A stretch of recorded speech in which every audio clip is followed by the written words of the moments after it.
করেই। আরজি কর। হ্যাঁ, আরজি কর থেকে ও বেরোবো।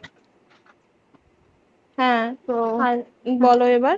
বলছি ওটা হয়েছে কি বলতো, ও 2টো অব্দি পেশেন্ট দেখেছে, ঠিক আছে। রাত্রি পেশেন্ট দুটো? রাত্রি 2টো, ঠিক আছে। আচ্ছা। 2টো অব্দি পেশেন্ট ডেকেছে, দেখে রুমে এসে অনলাইনে অর্ডার করে 4জন বন্ধু মিলে খেয়েছে, ডিনার হুম করেছে। হুম করে ও খুব টায়ার্ড ছিল, যেহেতু 36 ঘন্টা ডিউটি ছিল, হুম টায়ার্ড ছিল। ও কি করেছে, ওই সেমিনার রুমে গিয়ে হুম শুয়ে পড়েছে একটা রেড কালারের ব্ল্যাঙ্কেট ঢাকা দিয়ে। হুম। কিন্তু তারপরে মানে সেমিনার রুমে এমনি কি তোমাদের ওরকম সেমিনার রুমে টুমে ঘুমানো হয়? মানে আমি যদিও কোনো আইডিয়া নেই, ওই জন্য জিজ্ঞেস করছি। না, এবার একটা রেসিডেন্টের ডক্টর রুমস থাকেই, আচ্ছা। বুঝতে পেরেছিস, তারপরেও সেমিনার থাকে। এবার হুম। সেমিনারে একটা বেড থাকে, আর আচ্ছা ডক্টরস রুমে 2টো 3টে যেরকম বড় ঘর হবে সেরকম বেড পাতা থাকে। আচ্ছা আচ্ছা। মেনলি ডক্টরস রুমে শোয়ার কথা, ঠিক আছে। হুম হয়েছিল কি, ওকে বডিটা পাওয়া গেছে সেমিনার রুমে, হুম কিন্তু ঘুমাচ্ছিল ডক্টরস রুমে। যে হুম রুমটা তোর এখন ভাঙা হয়েছে, দেখেছিস রুমটা ভেঙেছে, একটা ভিডিও ঠিক দেখছিলাম। বাথরুমের পাশেই, হুম ঠিক আছে, মানে বাথরুমটাকে অজুহাত দিয়ে হুম ওই রুমের দেয়ালটা ভেঙে দিয়েছে। অ্যাকচুয়াল কাণ্ডটা ঘটেছে তোর ইয়েতে, ওই রুমটার ভেতরে, ডক্টর রুমে। ডক্টরস রুমে। ডক্টরস রুমে ঘটনাটা ঘটেছে, ওই বডিটাকে তো ডক্টর ধস্তাধস্তি। রুমে ওই দিন আর কেউ ছিল না, খালি মানে অনলি ওই দিদিটাই ঘুমাচ্ছিল?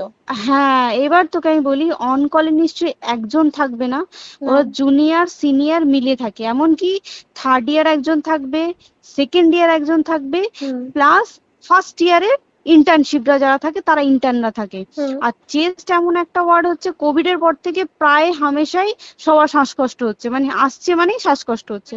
হুম আর চেস্ট ওয়ার্ড আর চেস্ট মেডিসিন দুটোই হুম পাশাপাশি ওয়ার্ড, হুম ঠিক আছে। হুম। তো কেউ কি শুনতে পায়নি? কেউ শুনতে পায়নি। ওটাই তো আমি ওই শ্রমিক দিনকে ওটাই চালাকি ভাবছিলাম এবার যে। দেখ, অসুবিধা। ধস্তাধস্তি করাতে একটা নিশ্চয়ই চিৎকার হয়, একটা ভাইলেন্ট হয়, হুম হুম বুঝতে পেরেছিস। হুম। তারপরে আবার কি, যে 4জন ওর সাথে খেয়েছে তারা কোথায়, ওই তারা চারজন কেন কোথায় মিডিয়ার যারা সামনে খেয়েছে? আসছে না? একদম হুম, সঠিক। তাই ঠিকই তো, তো। সিবিআই কে তারা তুলে কেন দেওয়া হোক আসছে ওদের। না? তোমার ওই এক- দিন ডিউটি ছিল না রাতে? ওই দিনকে আমি নাইটে ডিউটি করছিলাম, আচ্ছা। আমি নাইটে ডিউটি করে এসেছি, আমার লাস্ট নাইট ছিল। তো হুম আমার তো 3 দিন নাইট থাকে, তিন হুম দিন নাইট থাকার পর লাস্ট নাইট ছিল, লাস্ট নাইটের পর বুধবার আমার লাস্ট নাইট, বুধবার রাতে ঘটনাটা ঘটেছে। হুম আমি বাড়িতে এসেছি, রীতিমতো বাড়িতে এসে শুয়ে পড়েছি।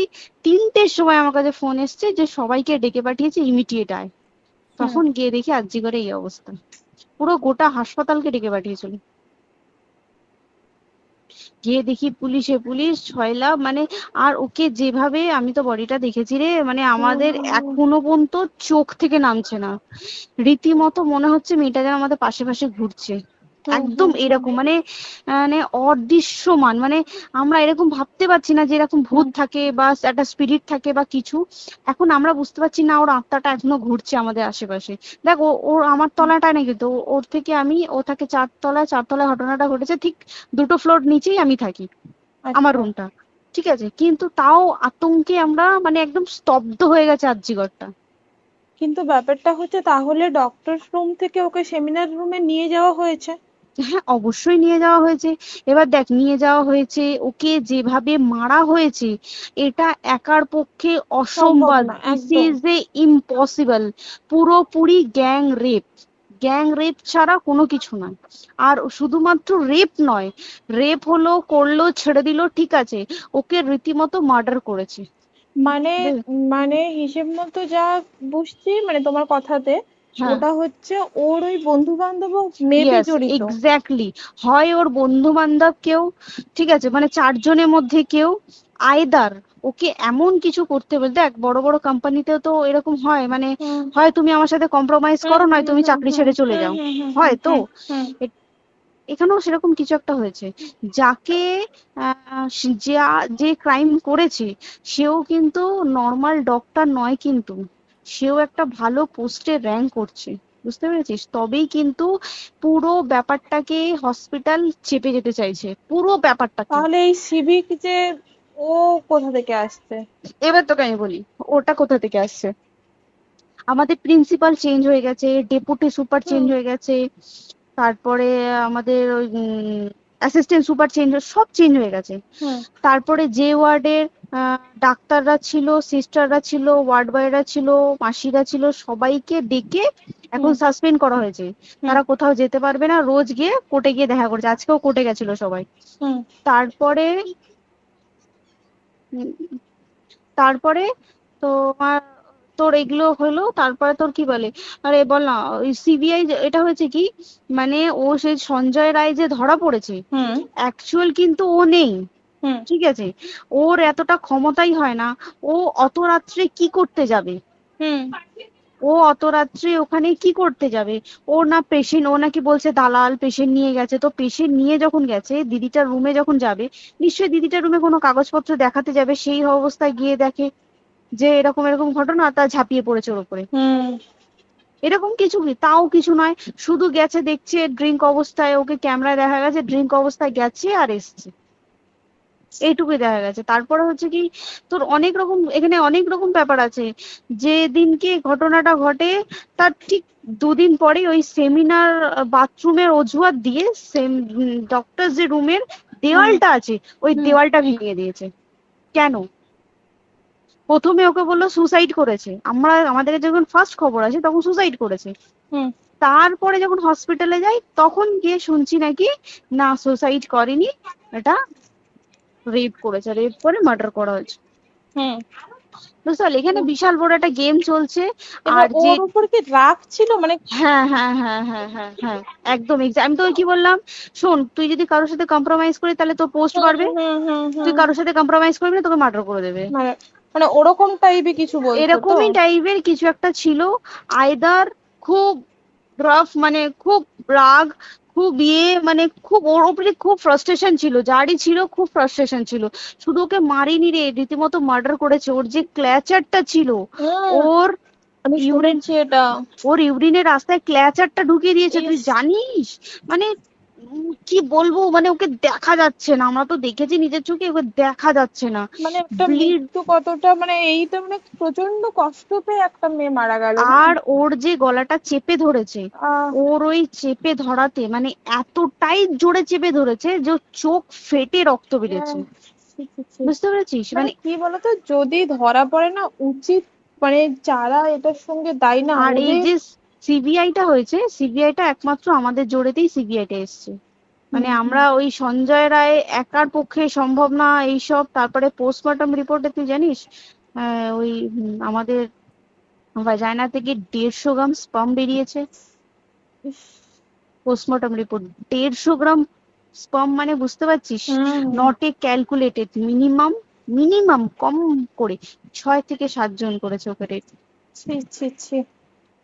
ওই জন্যই তো আমরা এতটা বেশি ভাইলেন্ট হয়ে গেছি, বুঝতে পেরেছিস? আর তারপরে আমাদের দেখো, একটা মেয়ে তার কাজের জায়গাতেই ছিল, এমনটা নয় যে রাস্তাঘাটে কোনো বিপদ, ও তার কাজের আরে জায়গাতেই সেফ নয়। শোন, কেউ যদি স্ব ইচ্ছায় কারোর সাথে রিলেশনশিপে গিয়ে করতে চায় সেটা আলাদা জিনিস কিন্তু, হুম ঠিক আছে? হুম কিন্তু কেউ কারো বিরুদ্ধে এইভাবে করতে পারে না রে, তুই জানিস না? মানে ওয়ার্ডে দেখ, কম বেশি আমরা সবাই ঘুমাই, কম বেশি আমরা হুম সবাই জেগে হুম থাকি, জেগে তো থাকি। তাতে কি কেউ শুনতে পায়নি? তার কি একদম সেটাই। ভাইলেন্স ছিল না? যদি কেউ না শুনতে পারে তাহলে ওর খাবারে কেউ কিছু মিশিয়েছিল, হুম তাই কি না? হুম হুম সেটাও পোস্টমর্টম রিপোর্টে মানে লিক করছে না যে কেন খাবার খাবার ও তো খাবারটা খেয়েছিল, সেটা তো নিশ্চয়ই পেটেই ছিল, পেট থেকে তো হুম বমি করে বের করে দেন, সেটা হুম তো ফরেনসিক রিপোর্টে কিছু বলবে। হুম আর তুই জানিস না, দেনার দেন মানে, ধর পোস্টমর্টম রিপোর্ট আসতে 3 দিন সময় লাগে। হুম ও যেদিনকে মরেছে ঠিক তার পরের দিনকে বিকালবেলা পোস্টমর্টম রিপোর্ট বার করে দিয়েছে, মানে বডি বার করো আর পোড়াও, হুম 10 সেকেন্ডের মধ্যে ওর বাড়িতে নিয়ে গেছে, তারপরে বডি পুড়িয়ে দিয়েছে। মানে কি বলবো, হসপিটাল, মমতা ব্যানার্জি, সবাই মানে তৃণমূল প্রত্যেক সবাই হুম এটাকে পুরোটাই কেসটাকে চাপা দিতে চাইছে, পুরোটা পুরোটা। তবে তুই ভাব, যে মানুষটাকে এত ক্ষতবিক্ষত ভাবে মেরেছে, তাকে অভিষেক ব্যানার রেপ কি কলকাতায় প্রথম হলো? নয়, হুম বিভিন্ন জায়গায় বিভিন্ন ভাবে রেপ হয়েছে, হুম ধরা পড়েছে, ফাঁসি হ্যাঁ হয়েছে কি হুম জেল হয়েছে। হুম অভিষেক বন্দ্যোপাধ্যায় কেন বললো জাস্ট ইট তোর কি বলে এনকাউন্টার করতে? মানে কি সঞ্জয়কে যদি এনকাউন্টার করে পুরো কেসটা চাপা পড়ে পুরো যাবে, কেসটা চাপা পড়ে যাবে একদম। স্টুডেন্টরা ঠান্ডা হয়ে যাবে, হুম হুম আর আমরা সেটা মানবো না, আমরা সেটা হতেই দেব না। তাতে যদি চাকরি মানে আরজিকরটাকে সিল করতে হয় তাতেও আমরা রাজি আছি, সিল করে দেওয়া হোক আরজিকর, সিল করে দেবে মনে হচ্ছে যদি ঠিকঠাক ভাবে। এবার ওই জন্য আমাদের দাবিতে সিবিআই এসছে। এবার তুই একটা কথা বল, যখন দেখতে পাচ্ছে মমতা ব্যানার্জি যে কলকাতা পুলিশ আমাদের জন্য কিছু করতে পারছে না, আমরা কিছু মানতে পারছি না, 7 দিন ধরে বার করতে পারছে না, তাহলে সেটা 2-3 দিনের মধ্যে কেন হ্যান্ড ওভার করে দিল না? তাই তো। তাই কি না? তারপরে দেখ পিডব্লিউডি একটা লো পোস্টের মানুষ, মানে যারা ভাঙচুর করে, মানে সিমেন্টের যারা কাজ করে তাদেরকে পিডব্লিউডি বলে। এবার পিডব্লিউডির নিশ্চয়ই হায়ার অথরিটি থেকে অর্ডার এসছে তবেই ওরা গিয়ে ভেঙেছে। ওরা নিশ্চয়ই পাগল নয় দুম করে গিয়ে কোনো গভর্নমেন্ট প্রপার্টি ভেঙে দেবে।